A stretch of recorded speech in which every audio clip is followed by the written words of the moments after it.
quelques mots de conclusion. J'insisterai juste globalement sur la journée, hein, peut-être sur 3 points moi, qui m'ont marqué. Je ne serai pas du tout exhaustif, hein, mais je laisserai Paul-Lou compléter après. Ce que je retiens en 3 points, c'est peut-être dans un premier temps l'idée que si on veut lutter contre ces inégalités, il y a encore évidemment beaucoup de progrès à faire dans l'idée d'essayer de croiser les regards, de croiser les disciplines, et puis comment dire, ne pas laisser cette question aux spécialistes.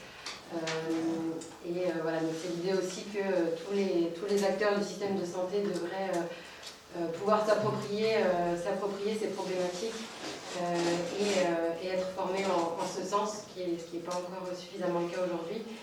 Donc s'approprier ces questions et les travailler, mais pas indépendamment les uns des autres, mais bien en collaboration les uns avec les autres.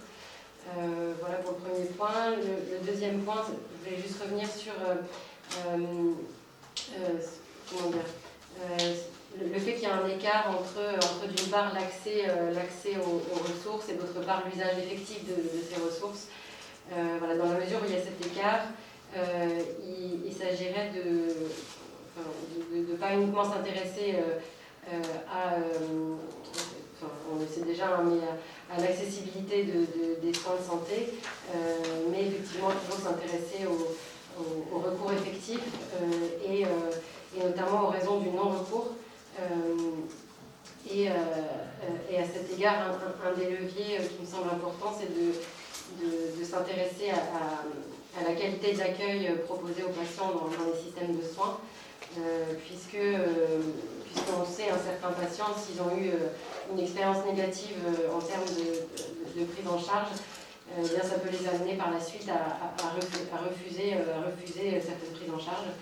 C'était notamment le cas dans le dernier cas clinique qu'on a vu, puisque le détenu en l'occurrence refusait la 3e hospitalisation après une mauvaise expérience en hôpital psychiatrique. Et plus spécifiquement concernant la qualité de l'accueil et de la prise en charge qui est proposée aux patients, si on regarde les choses du point de vue des pratiques des professionnels de santé, et notamment tout ce qui a été dit tout à l'heure sur les biais implicites les biais implicites qui sont susceptibles d'occasionner des discriminations dans l'accueil et la prise en charge.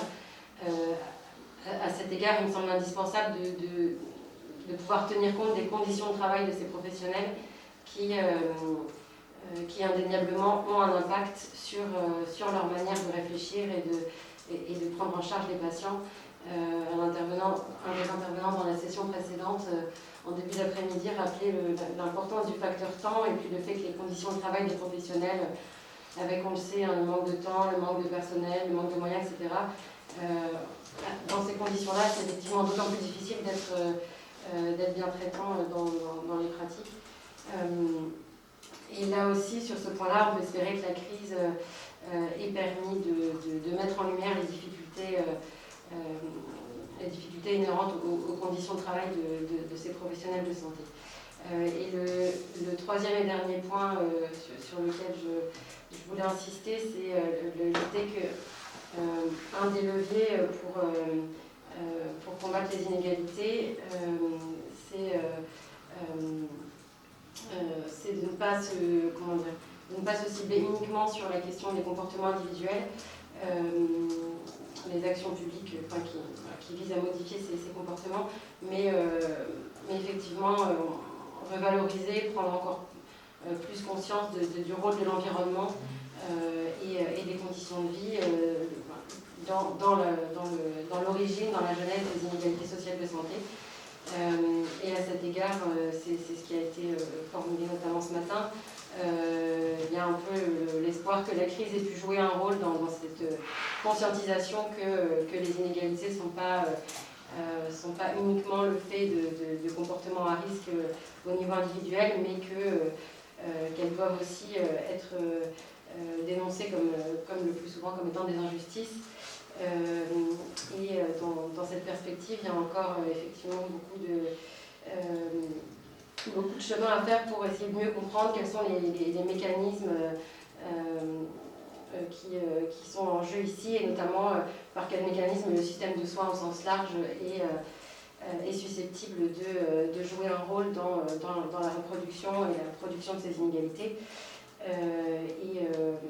Et à ce propos, donc, ce matin, j'ai retenu particulièrement ce fait-là, qu'on a abordé le fait que le confinement, donc cette mesure qui a été mise en place pour freiner la propagation du virus, eh bien, a été mise en place sans faire de différence, sans faire de distinction selon l'âge, selon le genre, selon le milieu social, etc. Et ici, indéniablement, ce confinement a surexposé les populations les plus modestes, comme ça a été dit ce matin, alors même que les politiques de santé publique devraient d'abord être conçues de telle façon qu'elles ne viennent pas aggraver les inégalités. Et il y aurait peut-être eu ici un devoir de la part des acteurs de santé publique d'effectivement faire une différence selon les destinataires de cette mesure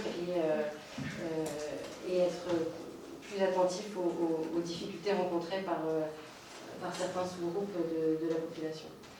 Voilà, donc je te laisse compléter. Alors je ne sais pas si vous me voyez en ligne, mais c'est peut-être pas très grave si vous m'entendez. Peut-être que je peux... non, moi je n'ai pas grand-chose à ajouter. Merci beaucoup à tout le monde d'avoir suivi cette journée. Simplement, l'enjeu de cette journée, c'était Alexia l'avait dit ce matin en introduction, c'était de dire que le système de soins n'était pas seulement un système égalisateur, qu'il était aussi un système qui crée des inégalités. Et on peut dire ça finalement de toutes les institutions. Les institutions scolaires créent des inégalités, les institutions judiciaires créent des inégalités.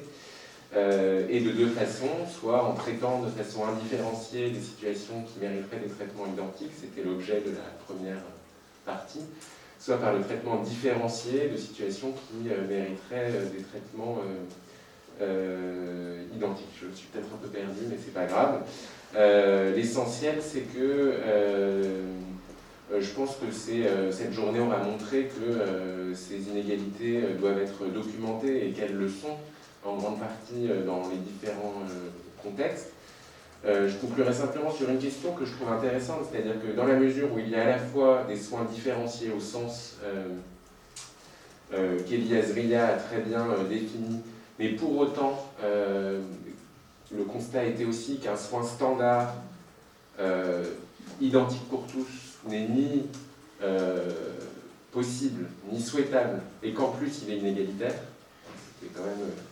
donc une question qui pour moi se pose, même si elle est assez polémique, c'est de savoir s'il ne devrait pas y avoir de la discrimination positive dans le soin. C'est la question aussi que posait Florence Juseau avec l'exemple des incitations financières, par exemple pour le dépistage, etc. Donc c'est le système d'Esther Duflo, peut-être que je me trompe en disant ça, mais de l'économiste Esther Duflo. Voilà, est-ce qu'il n'y a pas à mettre en tension cette idée de discrimination positive et par ailleurs le principe de l'universalité de l'égalité d'accès aux soins auquel nous sommes attachés. Mais voilà, simplement cette question me semble intéressante à ouvrir, peut-être pour compenser ces inégalités induites par le système de soins. Voilà, merci à tous et donc à bientôt pour la prochaine édition, la 4e de ces journées éthique et santé publique.